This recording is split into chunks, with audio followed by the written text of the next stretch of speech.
Shedinger has a distinguished career in religious studies with a major interest in Christian-Muslim relationships. And that's important to us when we come together to hear someone talk about a subject. But more importantly, he's a generous man who is willing to share his thoughts, ideas, knowledge, insights with us so that we may have a better understanding of our neighbors here in Northeast Iowa. Dr. Shedinger is an associate professor at Luther College. He's taught a variety of subjects, for instance, a class on the Dead Sea Scrolls, contemporary Islamic movements. He earned his MA and PhD from Temple University and has written extensively on Islam, including publishing 2 books. It's a very much of an honor for us to have him with us today.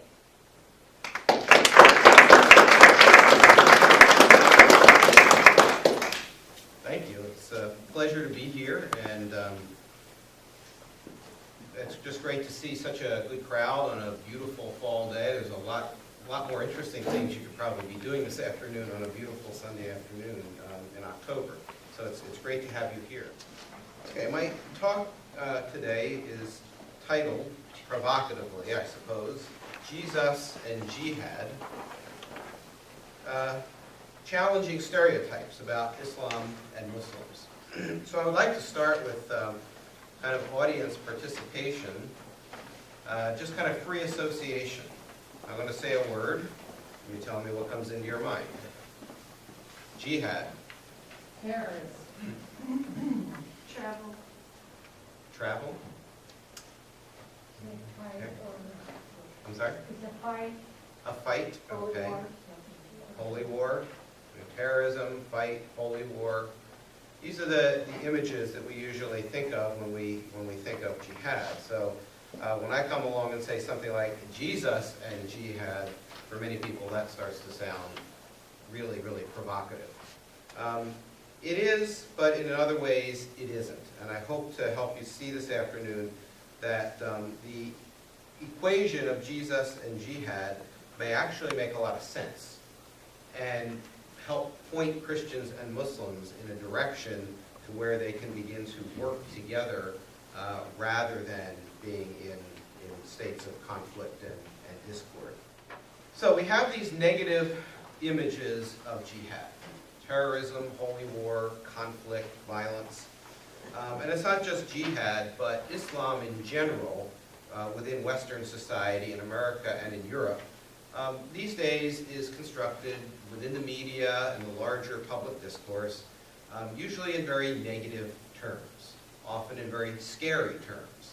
Muslims are people who are out to destroy America.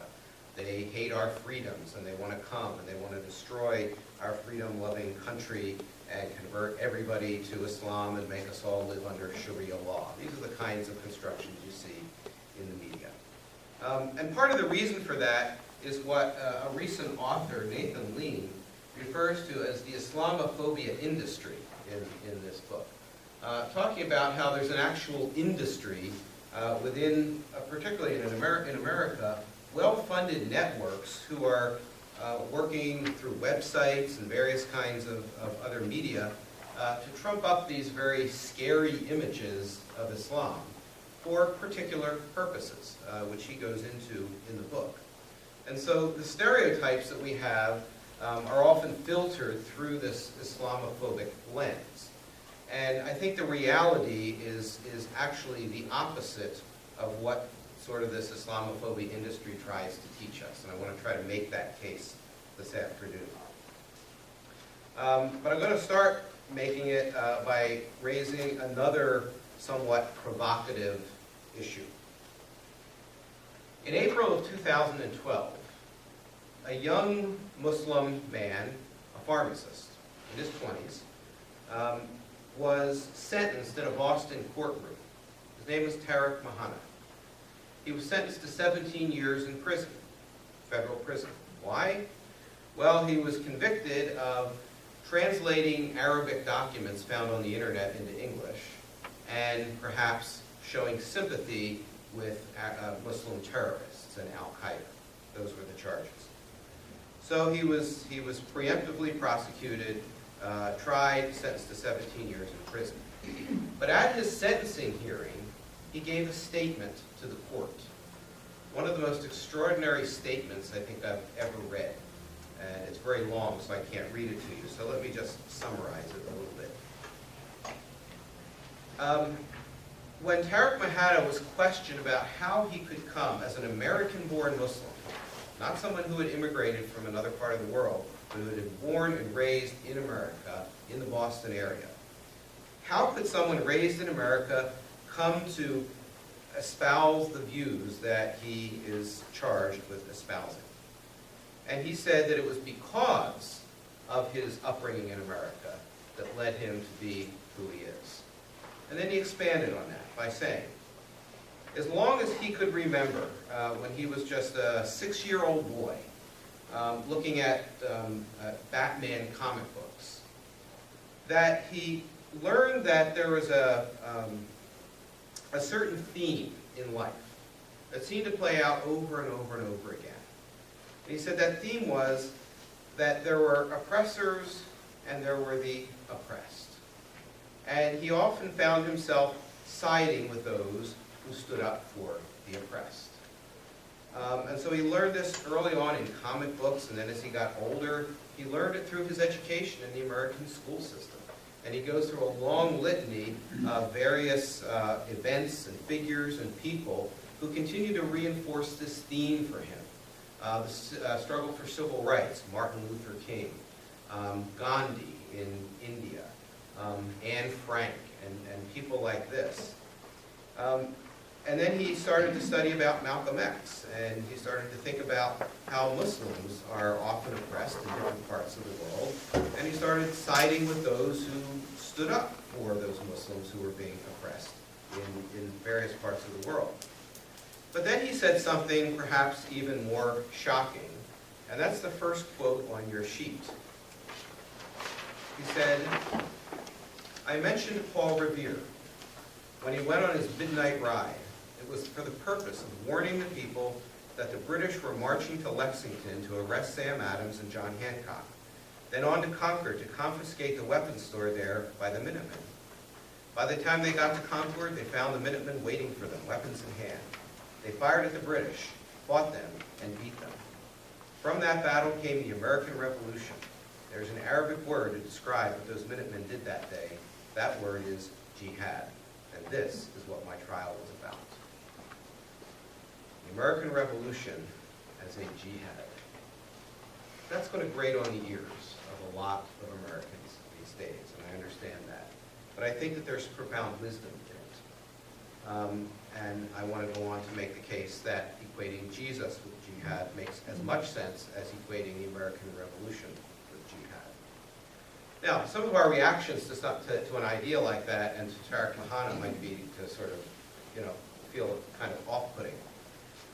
But before we jump to that reaction, we also have to think about what was written on a blog post 2 days after Mahata's sentencing statement was published. A blog post was written by a man named Ross Caputi. Ross Caputi titled his blog post, "If Tariq Mahata is guilty, so am I." Who is Ross Caputi, you ask? Well, he was a combat Marine who fought in Iraq from 2003 to 2006. In 2004, he fought in the battle for Fallujah. And in that battle, many of his close friends in his battalion were killed by the Iraqi Mujahideen, the jihadi fighters in Iraq. And yet, despite that experience, Caputi says, all those Iraqi Mujahideen were guilty of is defending their country from invaders. And he says, I totally support them, even though they killed my close friends in that battle for Fallujah that I was part of. I support their right to defend themselves. So if someone in that situation can find common cause with Tariq Mahata, then maybe the rest of us need to have a little more of an open mind and think this through a little bit before we react too quickly. So what is this concept, jihad? What does it mean? The word itself is simply the Arabic word that means struggle. The word jihad only occurs 3 times in the entire Quran, so it's not a common concept in the Quran. Though the verbal form jahada, which means to struggle, to strive, to work hard at something, occurs somewhat more frequently than the actual word jihad. It's a word that means to struggle and strive, and in the Quran it usually is used in the context of struggling or striving in the way of God. Now exactly what that means is really open to interpretation, because the Quran is never really very explicit on exactly what that means.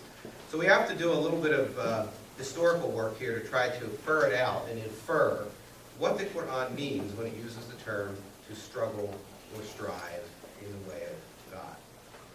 So we need to do a little bit of early Islamic history here, and I'll try not to get too deep into that or too technical with it, but we need to talk a little bit about early Islamic history. The revelations that came to the Prophet Muhammad came to him in Arabia, in Mecca, in the 7th century, in a context in which Arab society was highly fractured and very violent. It was a tribal society, which means that it was fractured up along a lot of tribal and clan lineages. And people's primary purpose of life was to maintain the honor of their tribe and their clan. So if my clan was dishonored in some way, my job as a member of that clan was to try to restore that lost honor. And that often meant taking retribution on another tribe. But that retribution often meant taking, if one member of my tribe was killed, then I killed 2 members of your tribe, and then you had to restore your lost honor, so you killed 4 members of my tribe, and then 8, and you can just see where we would get these spiraling violence, circles of violence that would occur. So this was a very fractured society, fractured along tribal and clan lines of loyalty. It was a polytheistic society. Each tribe and clan had their own idols that they worshipped.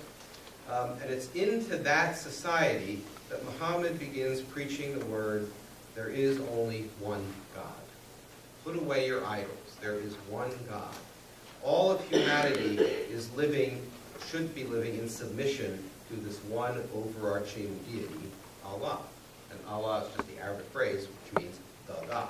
It's not a name for God, it's just an Arabic phrase that means the God. And so that had real implications for this community. It meant putting away the idols, getting rid of the polytheism, but it also meant people coming to see their identity as being primarily focused around submission to this one God rather than through their previous tribal and clan loyalties. And so this was meant, I think, to unite humanity into submission to this one God and to create, where there were divisions, to bring people together. Also, there was a lot of economic exploitation within this pre-Islamic Arab society. And people who made their living manufacturing and selling idols to people, if they were going to respond to the Islamic message, were now going to have to sort of give up that livelihood. This was going to have real economic consequences for people.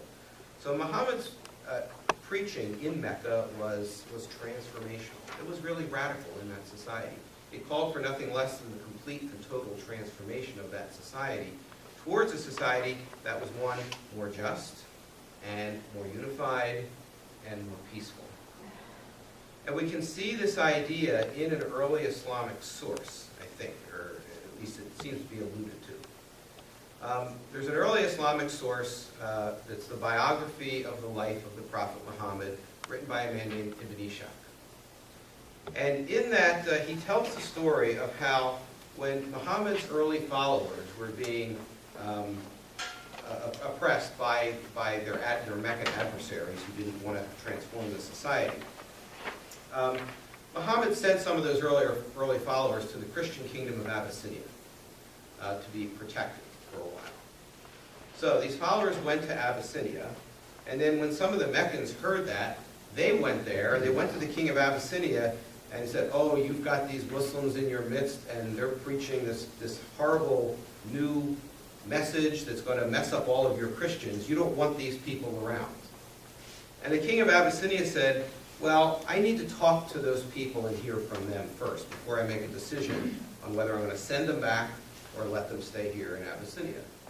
So he calls in the followers of Muhammad, and a man named Ja'far ibn Abu Talib gets up and speaks, and that's the second quote on your handout.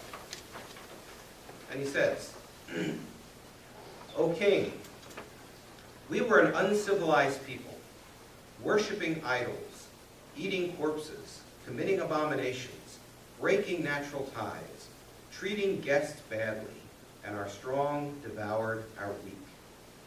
Thus we were until God sent us an apostle whose lineage, truth, trustworthiness, and clemency we know. He summoned us to acknowledge God's unity and to worship him and to renounce the stones and images which we and our fathers formerly worshipped. He commanded us to speak the truth, be faithful to our engagements, mindful of ties of kinship and kindly hospitality, and to refrain from crimes and bloodshed. Well, the story goes that upon hearing this, the king of Abyssinia recognized that these Muslims had a lot in common with the Christians in his kingdom, and he told the Meccans, go home, they can stay here as long as they want to in Abyssinia and have refuge among us Christians. But what really I like about Ja'far's speech here is this phrase describing the where they were, what they were doing before the message of Islam came, saying that our strong devoured our weak. This looks to me like the pre-Islamic Arab society had high levels of economic exploitation of the poor. And that part of the purpose of the message of Islam was to create greater levels of justice, economic justice, social justice, leading to peace within that society. And I think at some level it did. And so I think that's what jihad is in the Quran. When the Quran talks about jihad as the struggle or striving after the way of God, I think it's the struggle to bring about that societal transformation towards greater levels of justice and peace. The question often comes, well then why is this considered a struggle? Well, because those who have a vested interest in systems of injustice don't give up their power easily. And so this becomes an enduring struggle to transform society to greater levels of justice and peace. That, to me, seems to be the most natural understanding of the concept jihad in the Quran. Nothing like the stereotypical images of holy war and terrorism and violence. That's not to say that in some circumstances, jihad cannot be understood as using violence as a method. Okay? But that's nothing unusual for Muslims. The American government has used violence to promote democracy in Muslim lands. So violence can sometimes maybe be a method of jihad, but there are also many nonviolent types of jihad that are just as much a part of jihad.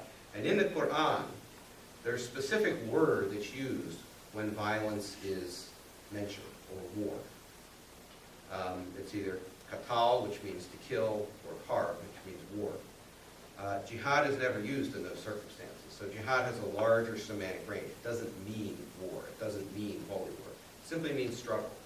However that struggle plays out, whatever method is being used, it's the struggle to transform society toward greater levels of justice and peace. If we can recognize that and engage that, then the connection between Jesus and jihad doesn't seem to be all that difficult to make.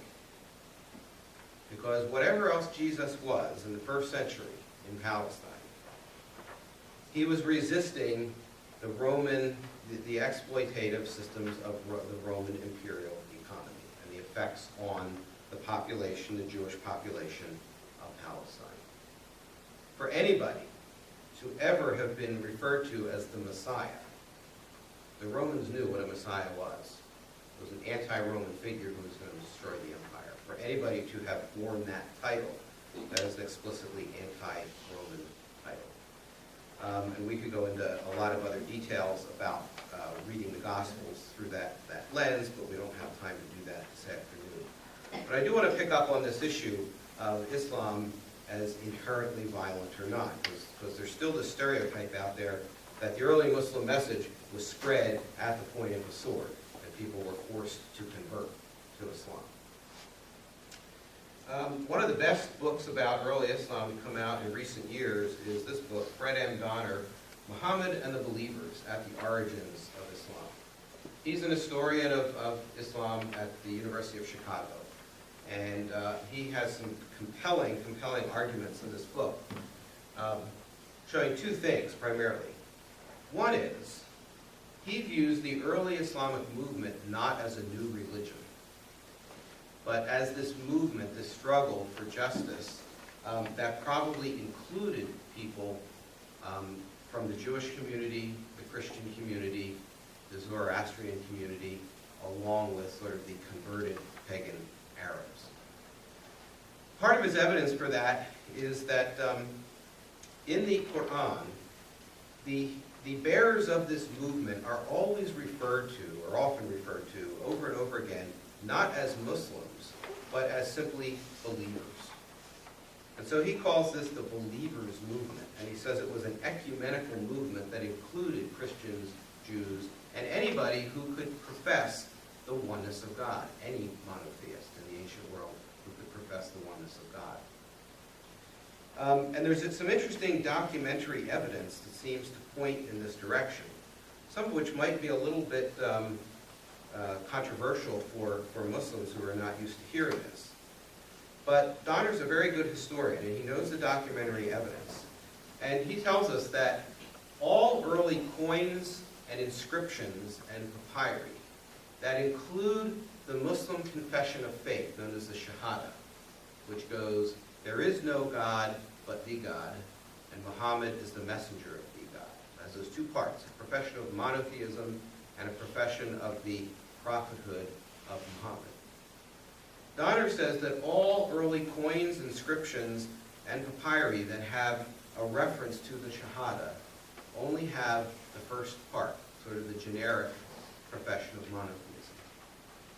And there are even some texts in early Muslim sources in which the Shahada is pronounced, even on the lips of Muhammad, in that short form, without the second part about the messengership or the prophethood of Muhammad.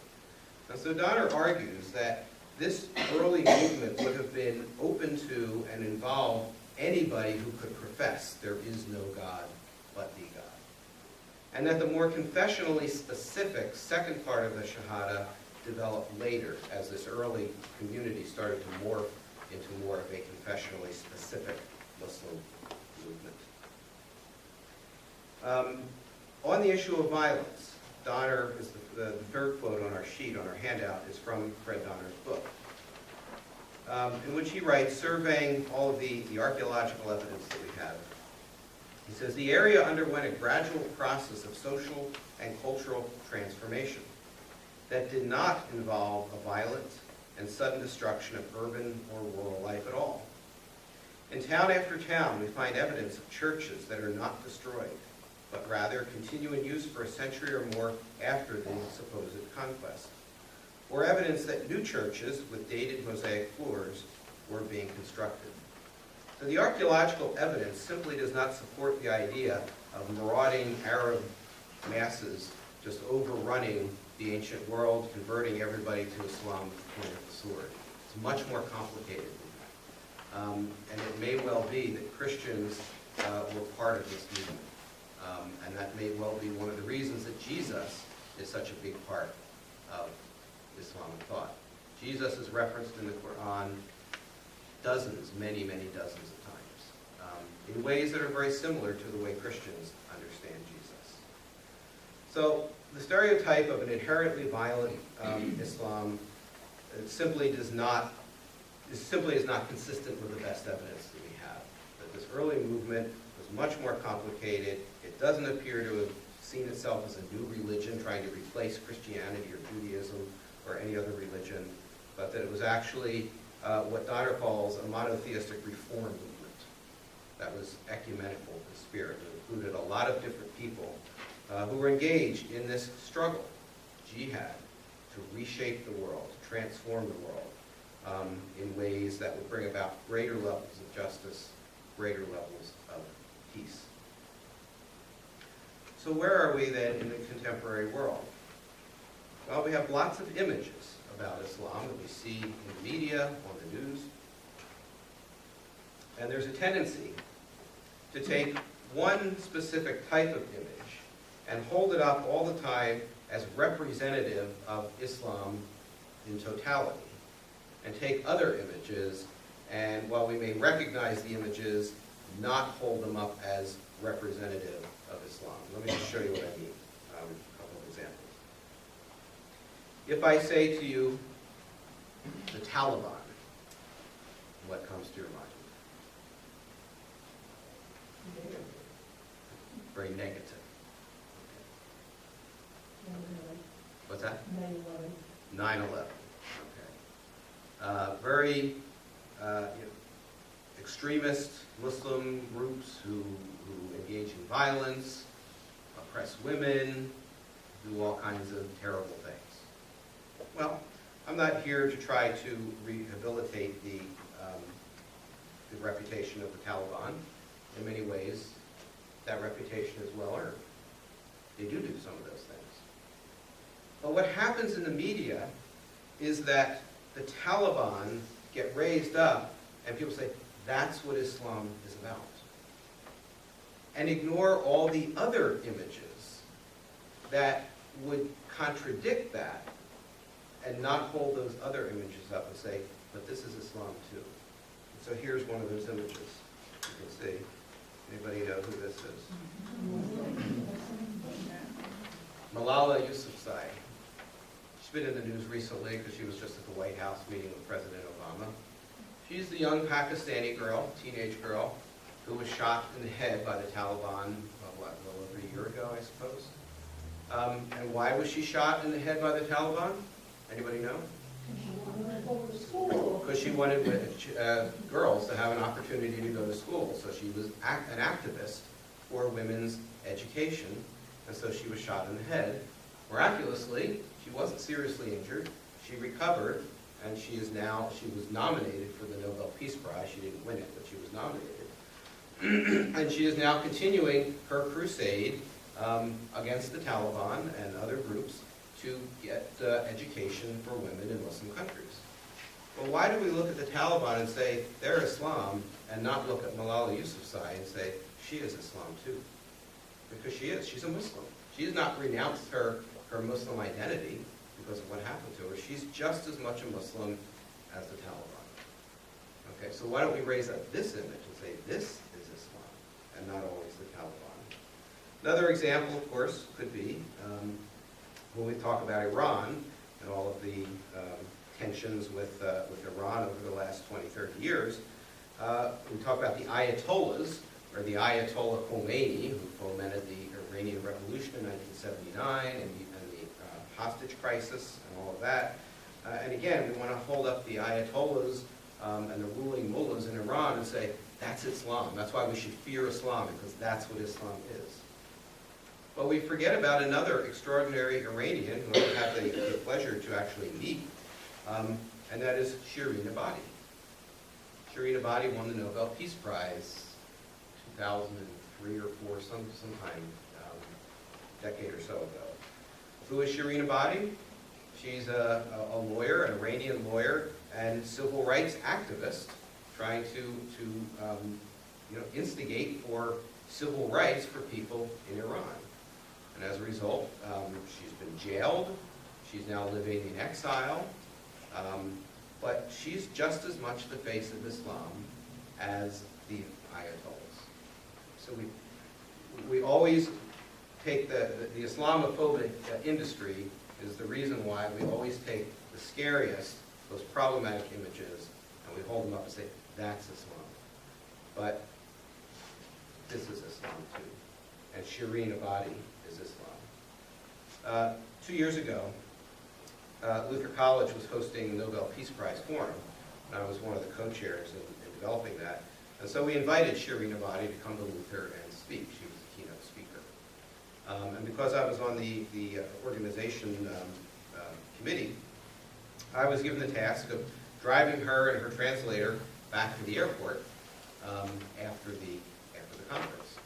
So she had a flight out of La Crosse. She was going to be flying from La Crosse, Wisconsin to Chicago, and then getting a flight that was going to Geneva, Switzerland. So after the event at Luther, she was heading to Geneva for a big human rights conference, where she was going to be bringing evidence, she said, of human rights abuses in Iran. Well, I drove her and her translator to La Crosse. This was Saturday evening.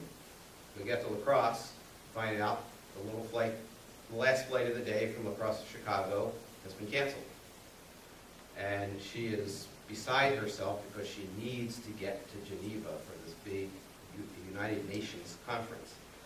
And so they started asking the attendant there in the airport, well, is there a cab that we could, he said, I can get you on a flight from Minneapolis if you can get to Minneapolis. Like, well, is there a cab we can take to Minneapolis? I'm not going to take a cab. Here I've got a Nobel Peace Prize laureate standing here, needing to get to Geneva to try to bring down the Iranian regime, and she wants to take a cab to Minneapolis. I said, get in the car, I'll drive you both to Minneapolis. Oh, no, you've done enough, you can't do that. I get in the car, let's go.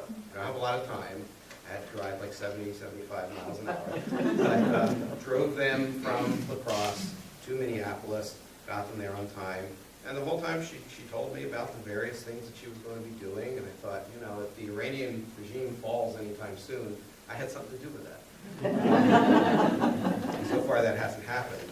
But Shirin Ebadi is just a wonderful, wonderful person. And just having the opportunity to meet someone like that and spend 3 hours in the car with her was a great opportunity. But she's just as much the face of Islam as the people that we fear. Okay? And we need to understand that Islam is complex with all different kinds of Muslims. There's 1.5 billion Muslims in the world, something like that. If they were all inherently violent, as the stereotypes tell us, there'd be a heck of a lot more violence in the world right now than there is. There are Muslims who do violence. I'm not going to say that there aren't.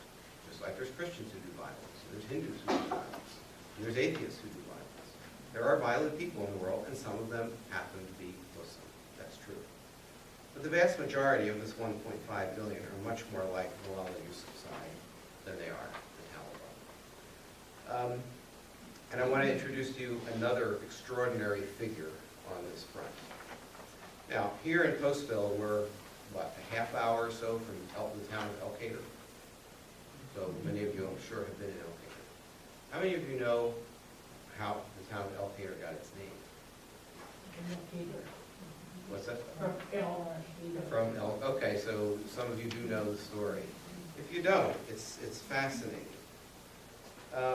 In the 1800s, there was an extraordinary figure named Emir Abdul Qadir. He was an Algerian who was leading his people in resistance to French colonialism in Algeria. And he was very effective at this, and he resisted French colonial advances in Algeria for about 15 years before he was forced to surrender. But his legend grew around the world because of the great humanity and dignity with which he treated his French prisoners. Much more so than the other side. The French were engaged in extreme brutality to the Arabs that they were catching and taking prisoner. But Emir Abdul Qadir would not go where they were going, so-called civilizing forces. His barbaric forces, as they were being constructed by the French, actually took great care of their French prisoners. Long before there were any Geneva Conventions about how to treat prisoners of war, Abdul Qadir was way beyond anybody else with the humanity and dignity with which he treated the French, even when his own people were not being treated that way by the French. And his first biographer, a man named Henry Churchill, who was an ancestor of Winston Churchill, although I'm not sure exactly what the family connection was. But in the next quote on your sheet, under Amir Abdelkader's biographer, Henry Churchill, Churchill wrote this.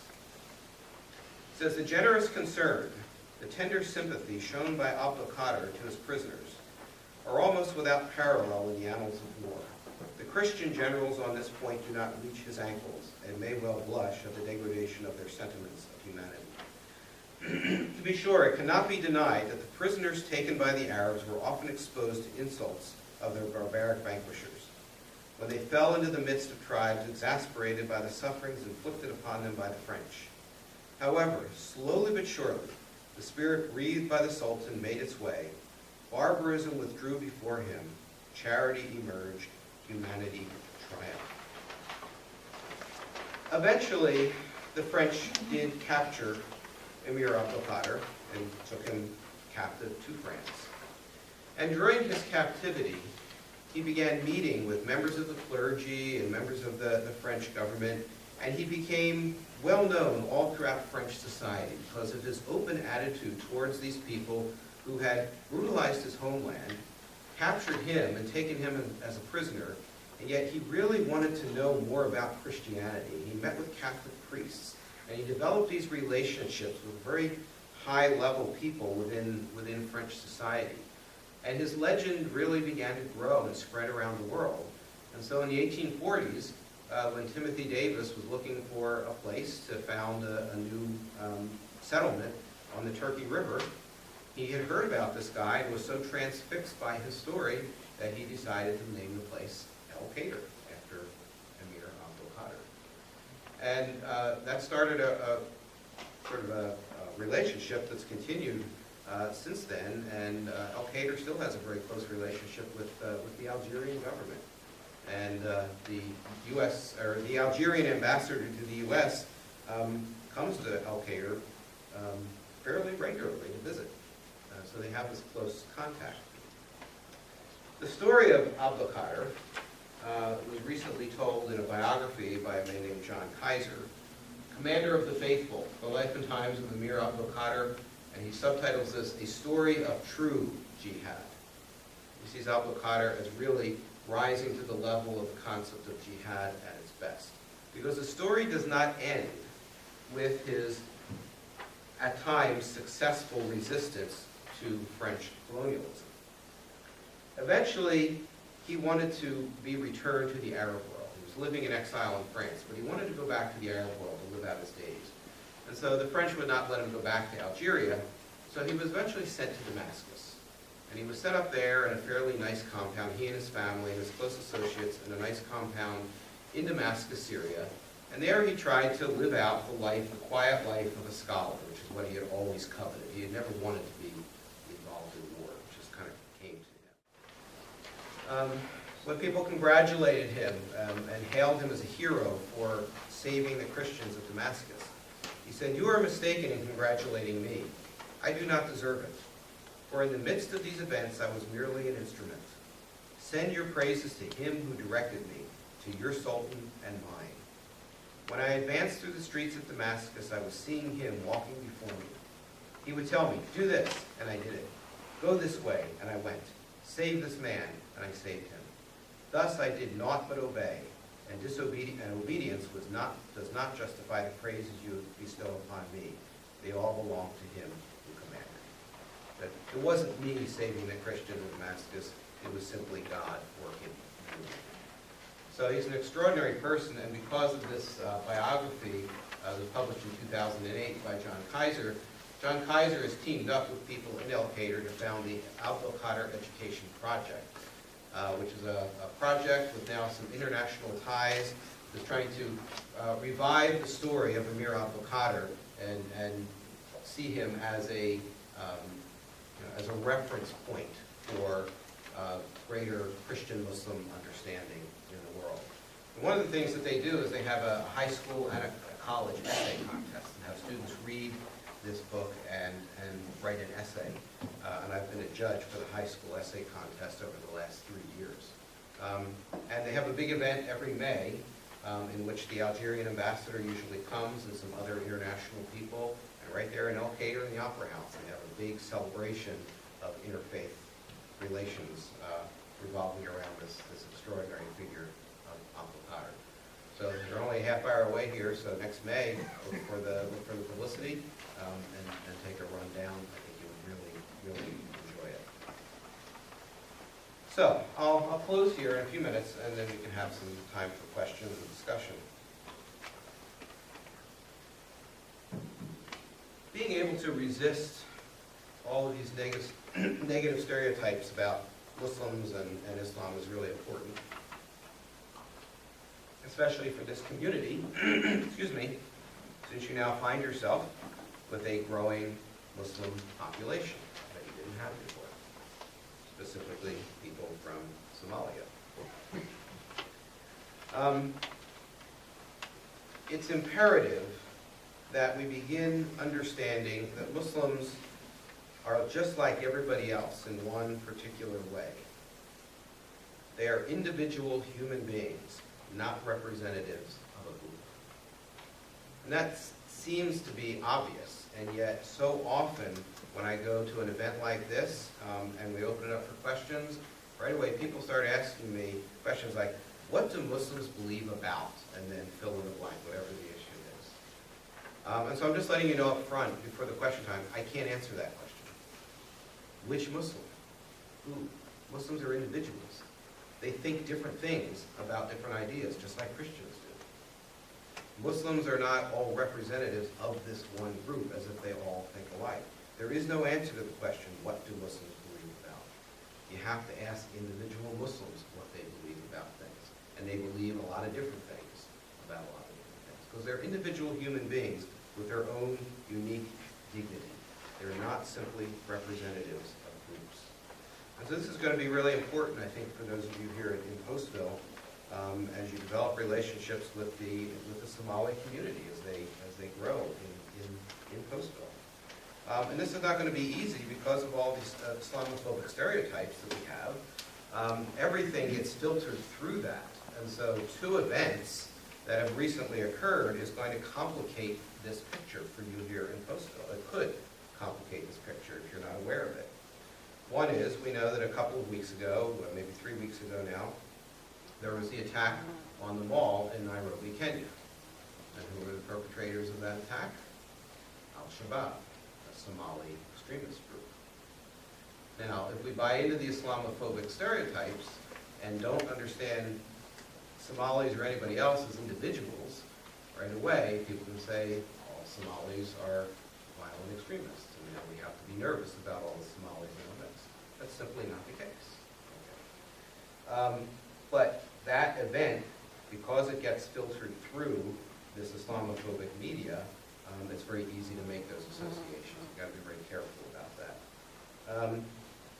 There were also some reports, though I'm not sure whether they were true or not, that some of the people who attacked that mall had come from the Minnesota Somali community. There's many Somalis moving into Postville from that community.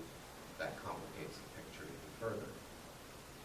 And now you have the movie coming out, or has just come out, starring Tom Hanks, Captain Phillips. And what's that about? The captain, the U.S. Ship captain, who was held hostage by Somali pirates. So now you're going to have a lot more negative images of Somalis in the media, in the movie theater, and so it's going to be that much more important for us to think about not getting sucked into the stereotypes. That when we see those negative images, yes, there are Somali people that do those things, just like there's Americans, there's like people all over the world that do things like that. But we can't impugn the entire Somali community because of the acts of a few. Okay. Somalis, just like everybody else, are individual human beings with their own individual dignity. And so I was glad to see a couple weeks ago, I guess it was 2 weeks ago, when I got the Minneapolis Star Tribune newspaper, that front page story said, and this is right after the attacks in Nairobi, Somalis unite against terror. And it was a very good story here, talking about how Somalis in the Minneapolis community, Somali community, are in large numbers, disavowing the the actions of the few Somalis that perpetrated that attack and other types of violence. So you have a real opportunity here in Postville to become a model for an increasingly diverse America. America is becoming an increasingly diverse place. People from different backgrounds. We're going to have to learn how to respect each other and live together if we're going to have a bright future. And Postville can be a wonderful laboratory for that. So you have a real opportunity here, and I hope you make the best of it. And if there's anything I can do to help make that happen, please let me know. Thank you.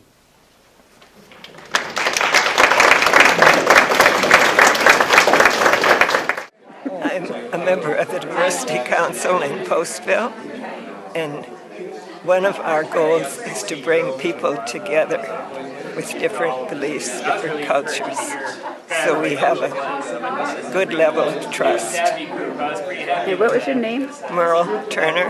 Merle Turner, okay. Thank you. And I'm Pat Zidlicki. I have lived in Postville for 19 years, and I've been involved with the Diversity Council for quite a few, not as many as Merle, but our goal has always been to welcome these new cultures to our town and educate the community about these cultures. And we've had a lot of interesting things over the years, but just lately, after the raid, we lost quite a few people, and now we're trying to encourage each new group and do the best we can to. And what raid was that? The raid of the kosher meat plant. And what year was that? 19? It's been 5 years. 5 years. 5 years. It's been a 5-year anniversary. That's right. Okay. And this is the Diversity Council. What sorts of diversity do you have here? Oh, we have a large element of Jewish. We have Guatemalans, Somalians. We have a few Russian Ukrainians, a lot of Hispanic from several different countries. But they come for jobs, like Bob said. So anyway, I enjoy the diversity. I like living here. Yeah, that's a good thing. That's good to see you there.